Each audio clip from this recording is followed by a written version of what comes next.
Hello, this is Carol Mulligan here this morning to talk to you about your English class and the matter of handbooks. For this class, there is a handbook, and I'd like to introduce you to it because it isn't, when I picked it up, exactly what I expected to find in a handbook. A handbook is just a type of reference book. Think of it not like a novel to be read front to back, but more like a dictionary or an encyclopedia or a phone book. You go to it to find a specific piece of information and then you put it down again. Now, handbooks can deal with any kind of topic, although in our case, we're looking at an English writing handbook. A handbook is generally a compendium of information, a large collection of information in a particular field, and they're designed supposedly to be easily consulted and to provide quick answers in a certain area. For example, the MLI Handbook for Writers of Research Papers is a reference book for how to cite works in MLA style and other things. So you do have a handbook, and your handbook looks like this. This is the Little Brown Handbook. And the first thing you'll note if you look at the cover is it's not brown. And number two, it is not little. When I first looked at this book, and I usually am pretty comfortable but finding my way around in books, it struck me as being like a maze. There were so many codes and symbols all over everywhere I didn't know where to start. So I'd like to help you get into your book in the beginning and learn to use it reasonably easily.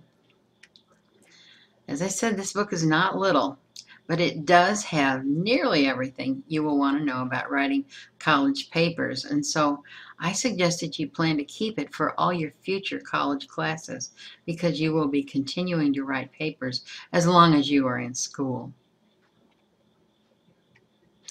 Now, the good news about the Little Brown Handbook is that you don't need to read the 945 pages, at least not like you would read a novel or a textbook. You only need to read the parts that you need. Some of those, well, I will determine that we look at collectively as a class, but more importantly, there'll be a lot of sections of this book that you only read if I have made a mark of some sort or a note to you on one of your papers that says something like parallelism, or sentence fragment, or whatever. And those notes to you are your signal that you should go to the index in this textbook, look up fragments, find out what they are, and try to figure out how you would fix that sentence that you wrote for your own information, because I've found that errors that you make once, you will make repeatedly in different sentences. And it's a huge boon to your own grades if you learn to correct, in this class, mistakes that you make regularly. Now, not only is the Little Brown Handbook available to you, this college has a writing center, number one, it's on campus, and an online writing lab. It's called the OWL, Online Writing Lab. And there are tutors available there that you can get tutoring with through email if you want to.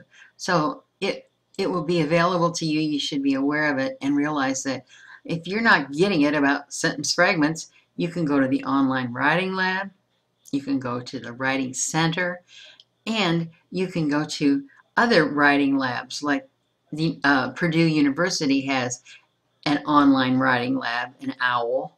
It's called the Purdue OWL. You can go there and find additional exercises. And my favorite trick is I love to go to YouTube. Now, you know YouTube, and you know it can be really crummy stuff, but it can also have some excellent material. And if you're going to college, it's time for you to learn to sort out what's useful from what's not. And I would say you can go to YouTube and look up parallelism, and you'll be able to find information about that or information about sentence fragments, and you can watch as many or as few as you need to really get a hold of the idea. And again, the idea is not that you learn to define what a sentence fragment is. It's that you learn how to write and avoid them, or write and know how to revise your papers so that you correct them. That's the whole idea in a writing course, is what you produce, not what you know about in terms of what you can answer on a test. Now, the bad news about the Little Brown Handbook is it is still doggone tough to get into it, but you'll learn how to read it here. Now, when you first pick up the Little Brown Handbook, it's not easy to find the table of contents. It doesn't start until page XIX, and so you have to page through a little bit to find this page, which is where it begins. And I suggest you mark this page, and I suggest you mark the first page of the index, because you'll use the index a lot as well. And if you can see here up in the upper left-hand corner, I've put one of those little plastic dividers like you used to use in your notebooks when you were in elementary school. And I've not pasted it in, but I've taped it in with some really old masking tape I have, because that masking tape just peels right off with very little effort. So I don't mark up my books badly with that. But that's how I mark to find the table of contents. And I have another similar tab in the back in the index. I suggest you find a way to mark these things for yourself. Sometimes I put thick rubber bands in the front page of the table of contents, and another in the index. Some people cut off the tops of the little pages leading up to something like this. You may paper clip them. I don't know how you choose to mark them, but I suggest that you do, so that your Little Brown Handbook is accessible to you to find the things that you need to find. And if you look at these first two pages, the areas that we will go through together, we'll focus on together, although we won't read them together, are the areas in part 1, which is about the process of writing, and part 2, which is about reading and writing in and out of college, how to read critically and how to argue critically. So those are key elements for us.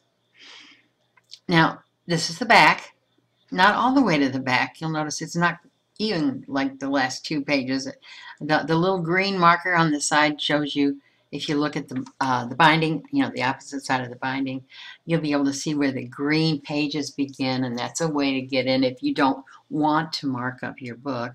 But I just use it so frequently that it's easier for me, again, to put that little piece of divider in there and tape it down. Now, if you look in the index here, sometimes you get lost reading these things, because you can look down and forget whether you're actually in the alphabetical listing, which are the words furthest over to the left, like A, like abbreviations, like abide, about, above, or you get lost in reading the subcategories within them. For example, in academic writing by the arrow, you see the indents for academic writing, comma, the audience for academic writing, the content and structure for academic writing, designing academic writing. So try to keep track of where you are, if you're in the main alphabetical index, or if you're looking through the subtopics under academic writing, or whatever it is that you're looking for. Now, here's an example of how you would use it. This is just more out of the index, and I've gone to the P's. And one of the marks I find myself making for some students fairly frequently, and some of you I never make them for, so this one may not apply, but if you see parallelism or 2 little parallel marks in the margins of one of your paper, you might want to look up parallelism and find out what it is in writing and why you need to use it. For example, for coherence, or for coordinating elements, or for emphasis, and so on. And so you would look under parallelism and read about it, some of that, and see if you can determine what it was that you did that needed to be changed, how to change it. And if you've done all those things and you still don't get it, then call me or email me and I'll help you. And here is just another example. This one is for paraphrasing. Same principle.